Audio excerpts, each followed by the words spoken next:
I started as a painter, but was a very terrible painter. And then I realized that I was much more interested actually in three-dimensional work. So I decided to be an architect. So I went to architecture school and got a master's from the University of Pennsylvania. So we met in Philadelphia. I was at Annenberg at that time, but we didn't know each other when we were in school.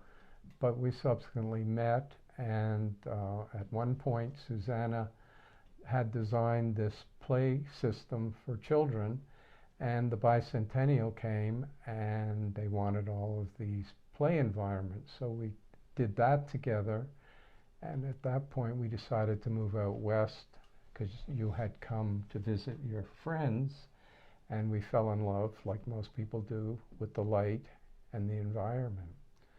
And from there, we really moved into sculpture. I was very interested in computer. I tried designing sculptures from the get-go. In other words, programming the computers to be able to do what I thought they should be able to do.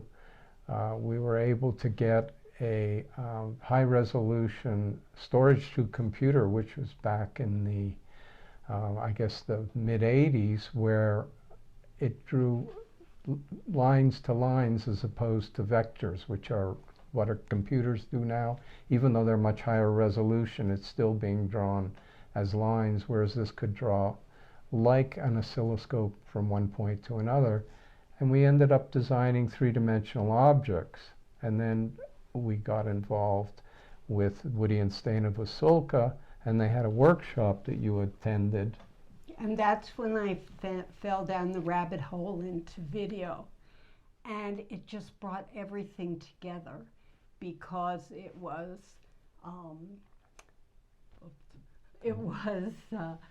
very much painterly. It was like creating a moving painting.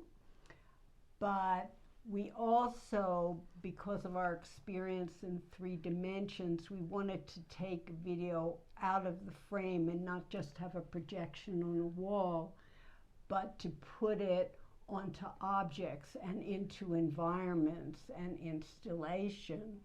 Our work is really a lamination of many different disciplines: painting, sculpture, architecture, and the realm of computer, whether it's graphics or three-dimensional programming or software or just realization of work.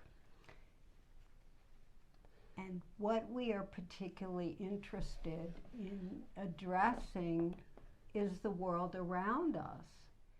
Most of the work we have done has been with climate and the necessity of really dealing with the climate crisis that has been going on, for many, many years. I mean, in the 70s, Exxon knew about it. So that is something that is really the subject of our work right now. And we've also been very lucky to be able to travel to many places and have residencies that have permitted us to explore the environment in these different places. We were in Venice last November when the huge Aqua Alta came, the second largest in recorded history for the city.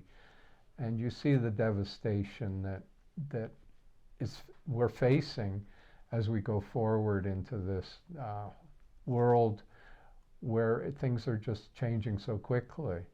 And these residencies, we go and we just document. So many of them have enabled us to do things that we would not have been able to document before.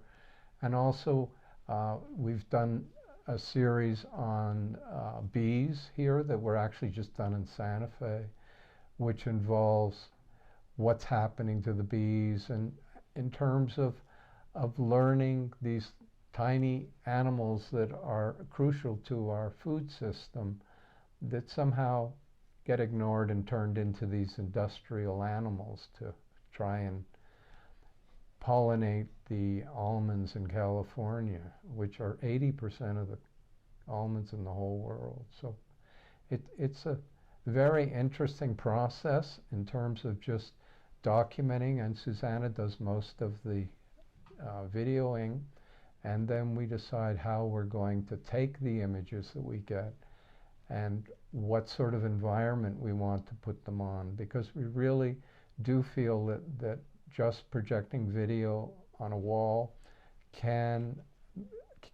it's not as challenging for us as to try and take it out of the frame and put it onto objects. So you have maybe a dual meaning. You also have the meaning of the video plus the meaning of the object, plus when the video is not on, the object also is still present.